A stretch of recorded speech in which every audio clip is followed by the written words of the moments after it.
Non, le souverain sacrificateur. Les vêtements qu'il va porter, c'est pour marquer sa dignité et lui servir de parure. C'est-à-dire qu'Aaron, quand il venait, on pouvait voir que ça c'est le souverain sacrificateur. Ici, les vêtements, ce ne sont pas les robes que Dodo Kamba, les Albert Kankenza et les autres sont en train de porter. Est-ce que vous comprenez? Nous avions pensé qu'ils avaient quitté l'église catholique, mais nous venons de nous rendre compte qu'ils sont toujours les petits-fils de Maman Kato. Parce que les jours où nous expliquerons les vêtements sacerdotaux, vous allez comprendre que les vêtements d'Aaron, tous les vêtements d'Aaron ont une portée prophétique et une portée spirituelle. Mais dans l'exhortation, quand on dit marquer la dignité, c'est-à-dire que le souverain sacrificateur est séparé d'eux. Donc on peut voir qu'il est différent du peuple. Voilà pourquoi nous croyons qu'un ministre de Dieu doit être un homme qui dans les comportements, parce que les vêtements, c'est aussi les bonnes œuvres. Je ne sais pas si je vais vous trouver cette écriture-là. Souffrez. Si je ne trouve pas, ce n'est pas grave. Je n'ai pas beaucoup de temps. Mais il y a une écriture qui dit que la robe, ce sont les bonnes œuvres de saints. Est-ce que je peux trouver cette écriture-là? Je ne sais pas si je trouverai cette écriture-là. Mais je reviendrai plus tard. Ok? La Bible appelle le vêtement comme étant les bonnes œuvres. Je prends Timothée, Tite chapitre 2. Tite chapitre 2. Je sais que la robe d'Aaron, nous pouvons expliquer beaucoup de choses. Mais je prends d'abord la robe d'Aaron comme étant les témoignages des bonnes œuvres. Souvenez-vous que lorsque Joseph, le fils bien-aimé de Jacob, s'est promené, son père avait cousu pour Joseph une robe, un vêtement. C'était l'œuvre du père. Pardon, c'était l'œuvre du père. Donc le père a fait les bonnes œuvres. Mais je prends quand même le livre de Tite.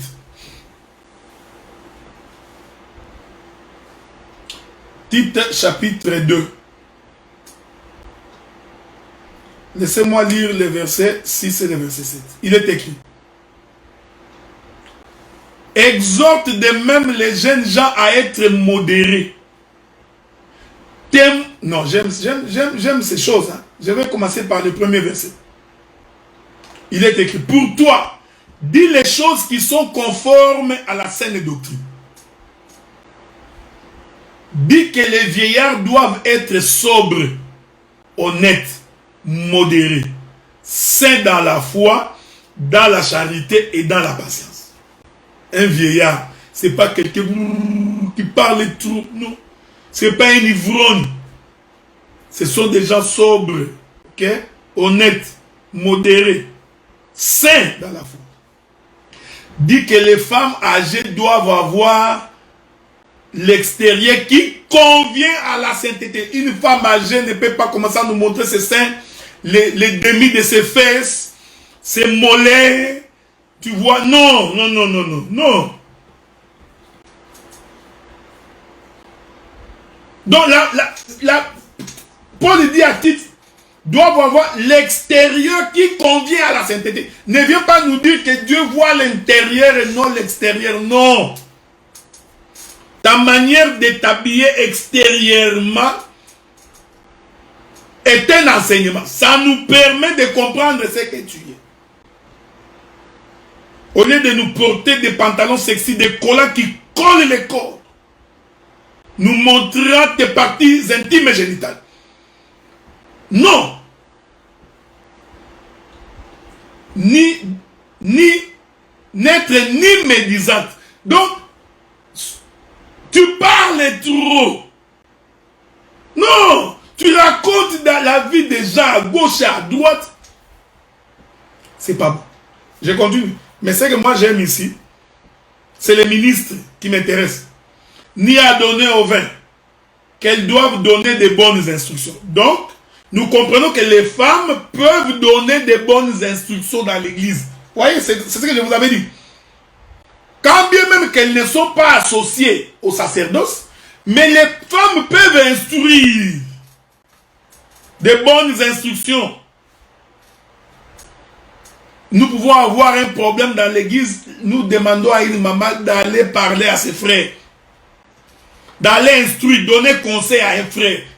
La femme n'a pas péché. Il y a beaucoup de gens qui pensaient que c'était un problème de sexe. Non, nous pouvons envoyer une maman aller instruire un frère qui ne comprend pas, un têtu, un frère malhonnête, impudique, un voleur. Nous allons envoyer une femme te parler. On n'a pas péché. Ne viens pas nous dire qu'il est écrit que la femme doit écouter l'instruction en silence. Non, ça c'est lorsque nous nous assemblons. Mais comme ça, je t'envoie la sœur Judith. Te fait asseoir, elle ouvre la Bible, elle t'instruit selon la voix du Seigneur. Vous comprenez? Dans le but d'apprendre aux jeunes femmes à aimer leurs maris et leurs enfants, à être retenus. Ce n'est pas ce qui m'intéresse. Je reviendrai plus tard dans ces exhortations. Chaste, occupée aux soins domestiques, bonne, soumise à leur mari, afin que la parole de Dieu ne soit pas blasphémée. Exhorte de même les jeunes gens à être modérés. Les jeunes frères. La modération a meilleur goût. Nous avons des jeunes frères impolis. Tu te poses la question, est-ce que vraiment son père et sa mère, même à la maison, lui ont donné une éducation? Tu trouves un jeune frère qui ne respecte même pas celui qui est plus âgé que lui. Il pense que c'est son ami. Il le traite comme s'il traitait son ami et il dit que c'est au nom de la doctrine. Mais quelle doctrine? Oh non, Lévi n'a ni père, ni mère, ni frère. Mais toi, tu n'es pas Lévi. Il faut comprendre pourquoi on dit ça de Lévi. Même dans les ministères, on respecte celui qui est plus âgé. J'ai dit de l'âge naturel. Dans la manière de parler. Dans la manière de se comporter. Tu es capable de respecter ton père charnel. Même quand il se saoule, tu le respectes. Même quand il prend des copines à gauche, à droite, tu respectes ton père. Mais tu es incapable de respecter un frère dans l'église qui a l'âge de ton père. L'écriture dit, c'est le verset 7 qui m'intéresse. Te montras toi-même, voilà. C'est bien de prêcher les autres. C'est bien. C'est bien de prêcher les autres. Tu vois. Paul dit, te montras toi-même à tous égards un modèle de bonnes œuvres et donnant un enseignement pur, digne, une parole saine, irréprochable, afin que l'adversaire soit confus, n'ayant aucun mal à dire de nous. Je vais m'atteler ici. Un ministre, ce n'est pas seulement relier le ciel et la terre. Parce que relier le ciel et la terre, c'est ce que j'appelle moi l'interprétation de l'écriture. L'explication de l'écriture. C'est une bonne chose. Mais le frère Paul dit, si dans ton comportement, dans ta manière de vivre, dans ta manière d'être, tu ne reflètes pas la parole, Paul dit, ainsi tu donneras l'occasion aux païens de dire le mal nous concernant. Un ministre ne peut pas être quelqu'un qui se bagarre. Un ministre, ce n'est pas quelqu'un qui insulte, qui a la langue facile. Un ministre, c'est celui qui s'énerve à tout bout de champ. On prend son poisson salé, il est fâché, il s'énerve. On mange son foufou, il s'énerve. On cause avec sa soeur, il s'énerve. On parle avec... Mais c'est quel genre de ministre? C'est pourquoi le frère Paul dit qu'il faudrait que toi-même, que tu te montres à tous égards un modèle de bonnes œuvres. J'insiste, frère. Pas un modèle de l'interprétation de l'écriture. Même si tu interprètes bien l'écriture. Mais si ton témoignage est mauvais, nous allons t'empêcher de prêcher dans l'assemblée. Même si tu expliques les tonnerres, les éclairs, les 70 semaines de Daniel, la révélation des 7 sous, les 7 trompettes et consoles. Mais si ton comportement, ta manière de vivre n'est pas conforme à la parole, nous disons, tu n'auras pas droit au chapitre. Paul dit, te montrant à tous égards un modèle de bonnes œuvres. J'aime ça. C'est-à-dire qu'ici, les bonnes œuvres. Un ministre, ce n'est pas celui qu'on reproche tout le temps. Tout le temps, on te dit, tu as fait du mal, tu as fait du mal. Mais si toi, on doit te dire tout le temps que tu as mal agi, quand est-ce que tu enseigneras les autres?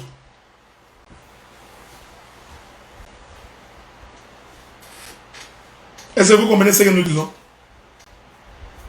C'est ça, mettre à part. C'est ça aussi, consacrer.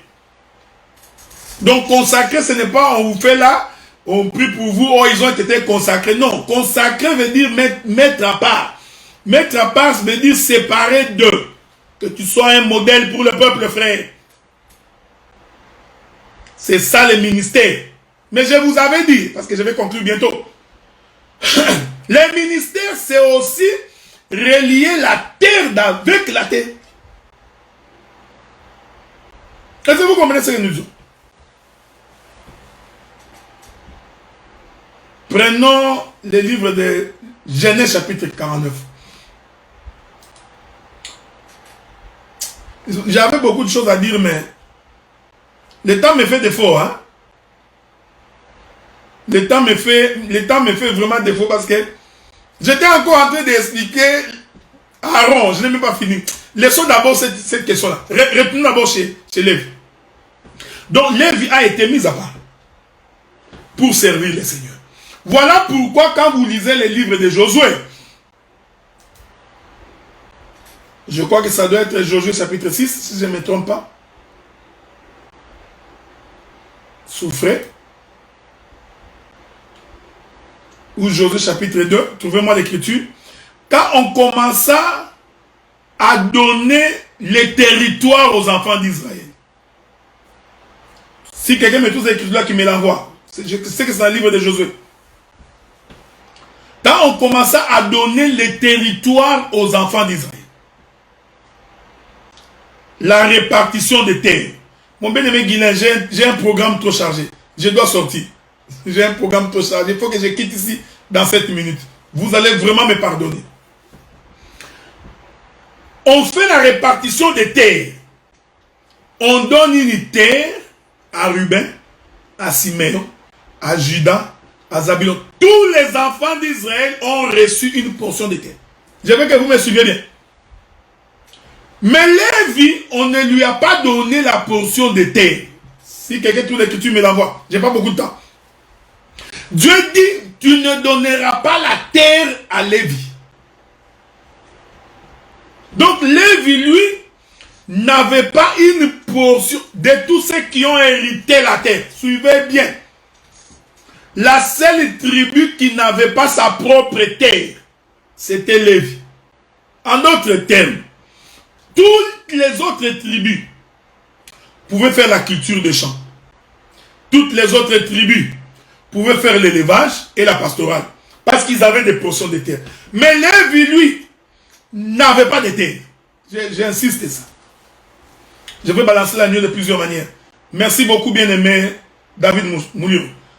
Josué, chapitre 14. Premier verset. Je lirai quelques écritures, vous pouvez lire toute la suite. Voici ce que les enfants d'Israël reçurent en héritage dans le pays de Canaan. Ce que partagèrent entre eux les sacrificateurs Éléazar, Josué, fils de Nun, et les chefs de famille des tribus et des enfants d'Israël. Le partage eut lieu d'après les sorts, comme l'Éternel l'avait ordonné par Moïse, pour les 9 tribus et pour la demi-tribu. Car Moïse avait donné un héritage aux 2 tribus et à la demi-tribu de l'autre côté du Jourdain. Vous pouvez continuer si vous voulez. Lisez toute la partie. Vous allez voir que quelque part là-bas, l'Écriture dit que l'on ne donna pas à Lévi une portion de terre. C'est-à-dire que Lévi, prenons un langage simple. Lévi n'était pas terrestre. Ok? Donc tout le monde avait la terre, sauf Lévi. Oh, souvenez-vous, je vous avais dit que les ministères se reliaient le ciel et la terre. Et je vous avais fait comprendre que la terre c'est une femme et que le ciel c'est un homme. Donc nous comprenons que tous les enfants d'Israël représentaient une femme. Ils avaient donc des portions de terre. Donc tous les enfants d'Israël étaient terrestres, sauf Lévi. Parce que Lévi, lui, n'avait pas une portion de terre à lui. Voilà pourquoi nous disons qu'en réalité, dans la prophétie, Lévi n'était pas terrestre. C'est pourquoi Jésus a dit, les oiseaux ont des nids, les renards ont des tanières, mais le Fils de l'homme n'a pas un endroit pour mettre sa tête. Vous comprenez? Or, mettre la tête veut dire dormir. J'aime ces choses, frère. Moi, je n'ai pas un endroit pour mettre ma tête. Mais Lévi dormait, frère. Lévi, il dormait. Parce que je t'informe que toute la tribu de Lévi n'était pas dans le temple. Donc, le temple, c'était l'endroit pour servir Dieu. Pasteur Asaph, Pasteur Asaph. Que Lévi travaillait. Je veux que vous me suiviez attentivement parce que ce que je vais dire va être très très profond. Très profond. Si tu n'as pas l'œil, tu ne comprendras pas. Donc nous comprenons. Lévi n'a pas 2 appels manqués. Pasteur Asaph 1. 2 appels manqués. Pasteur Asaph 1. Lévi n'avait pas un endroit pour mettre sa tête. Mais écoutez, nous allons lire une écriture. Je vais mettre un point virgule là-bas. Et ensuite, je reviendrai plus tard, probablement le samedi prochain, pour continuer ma marche. Je sais que je vais vous laisser sur votre soif, mais je n'ai pas le choix. Nous prenons toujours le livre de Josué. Josué, qu'est-ce qui est écrit? Souffrez, hein? Il y a une écriture dans les livres de Josué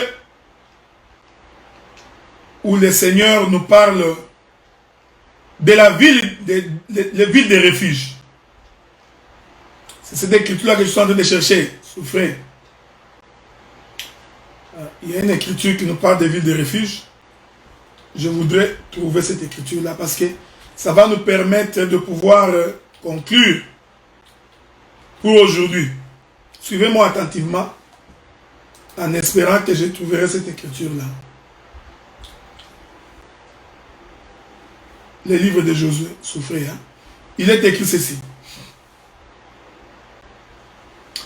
La Bible dit dans Josué, chapitre 20.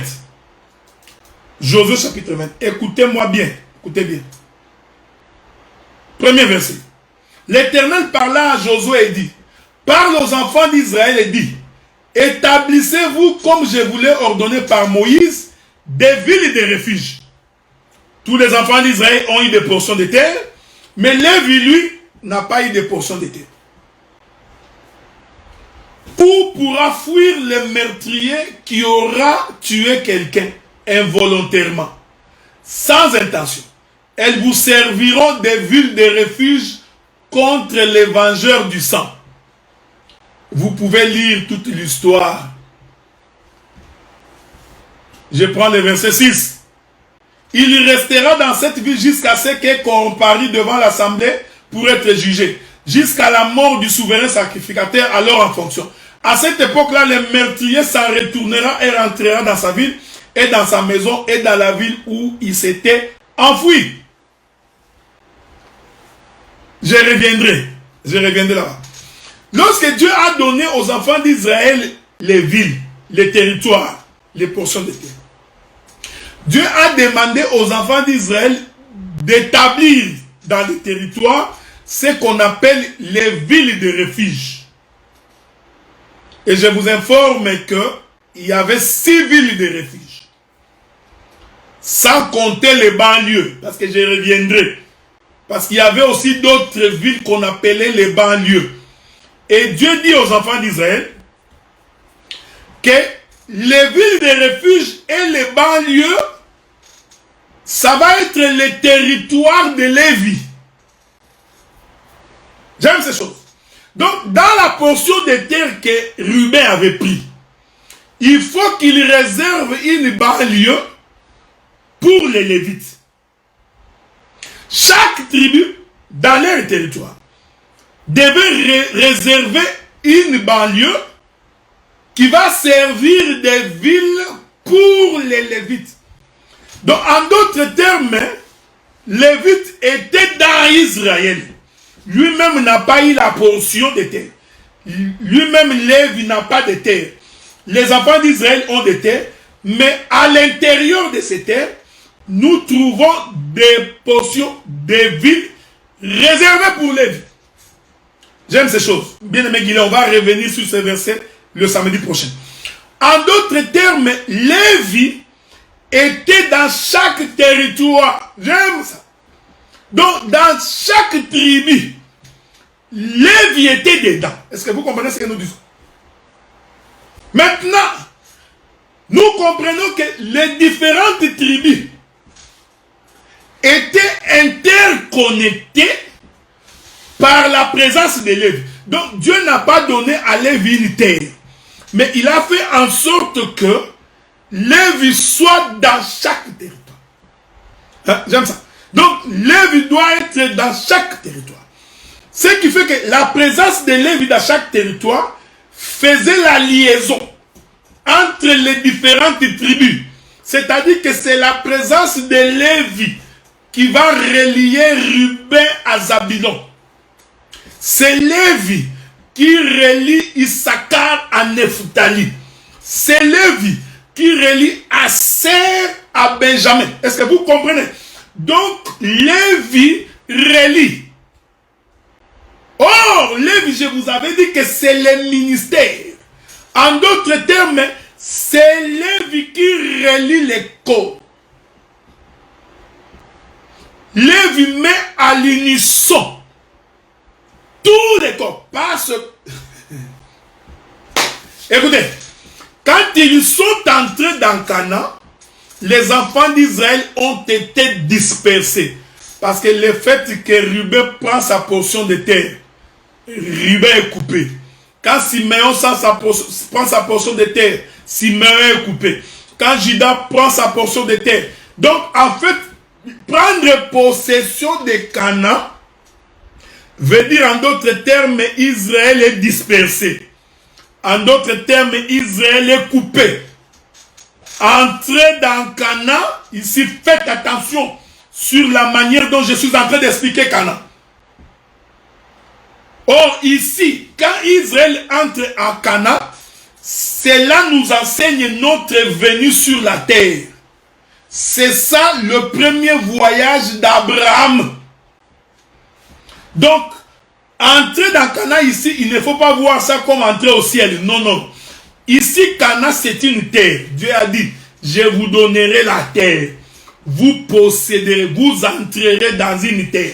Donc, mais quand ils sont entrés dans la terre, ils sont entrés dispersés, chacun sur son territoire, chacun dans son coin. Oh, nous comprenons que cette entrée dans Canaan, c'est ce que nous étions quand nous sommes descendus sur la terre. Quand nous sommes venus sur la terre, chacun de nous s'est retrouvé dans son coin. Tu t'es retrouvé Mumbala, tu t'es retrouvé l'homme de Katakokom, tu t'es retrouvé en Allemagne, tu t'es retrouvé en Hollande, aux États-Unis, dispersé. Mais le Seigneur étant quelqu'un qui voit les choses en loin, il s'arrange pour dire non, je vais retenir les vies. Laissez-les tous entrer. Laissez-les prendre des portions de terre. Mais Lévi, je les retiens. Mais qu'est-ce que je vais faire de Lévi? Lévi, je mettrai Lévi dans chaque tribu. Genèse chapitre 49. On va finir par là. Genèse chapitre 49. Écoutez ce que la Bible dit. La Bible dit ceci. Je suis dans le verset 5.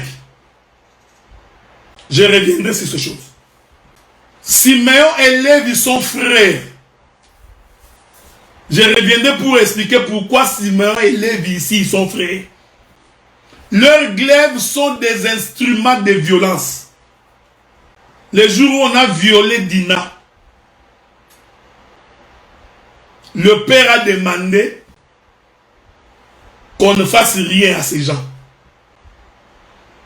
La Bible dit qu'à un moment donné, Siméon et Lévi ont récupéré leur épée, ils sont entrés dans les camps. J'expliquerai ces choses le samedi prochain. Mais ce qui m'intéresse, c'est que dit le père à propos de Siméon et Lévi. Il dit que mon âme, ça c'est Jacob qui parle, il dit que mon âme à moi n'entre point dans leur conciliabule, que mon esprit ne s'unisse point à les rassembler. Là, il parle à Siméon et à Lévi. Car dans leur colère, ils ont tué des hommes. Et dans leur méchanceté, ils ont coupé les jarrets des taureaux. Je continue. Maudit soit leur colère.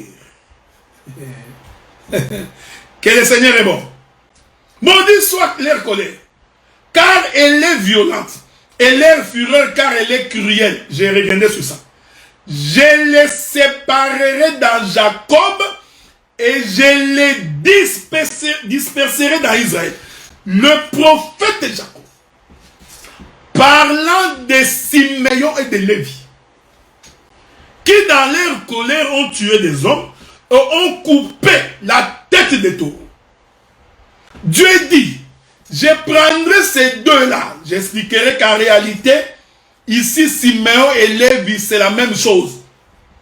Il dit, je prendrai les. Je vais les disperser. En d'autres termes, je vais les couper en morceaux et je les disperserai dans tout Israël.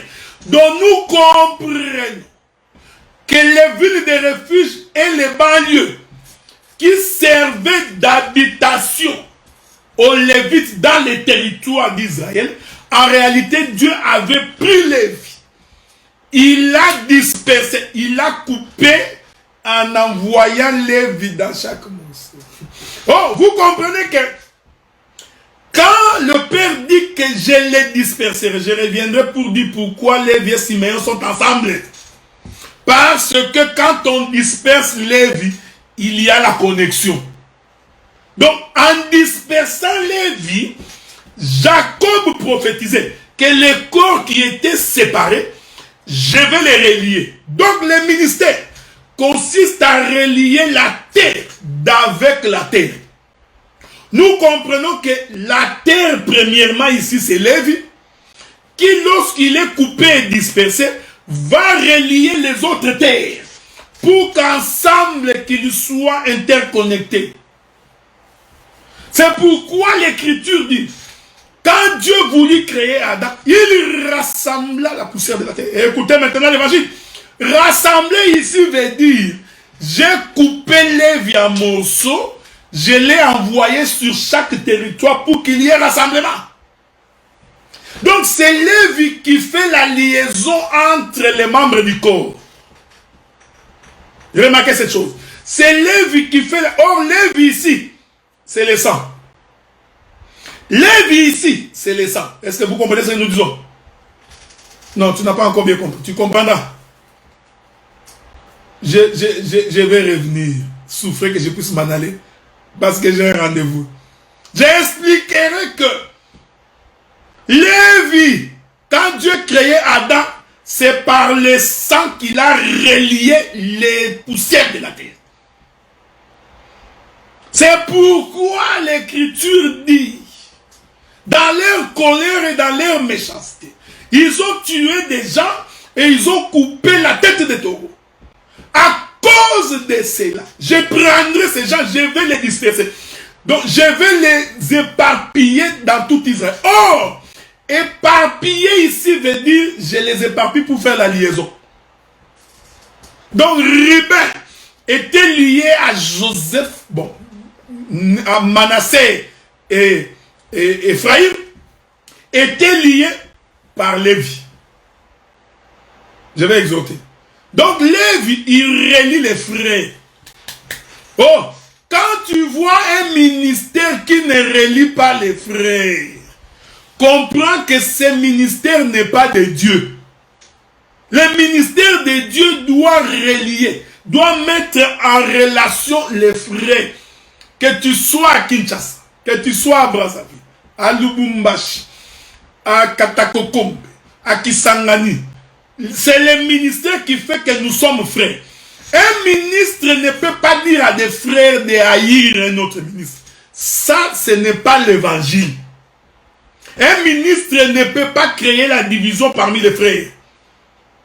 Un ministre n'est pas un artisan, ce n'est pas un M23. Un ministre, ce n'est pas un rebelle qui vient s'aimer la zizanie, la division. Il raconte des choses pour s'aimer la haine. Non. On disperse les vies pour que Israël reste connecté. Est-ce que vous comprenez ce que nous disons, frère? Donc, c'est pourquoi l'Écriture dit que nous avons reçu le ministère de la réconciliation. En fait, nous réconcilions qui?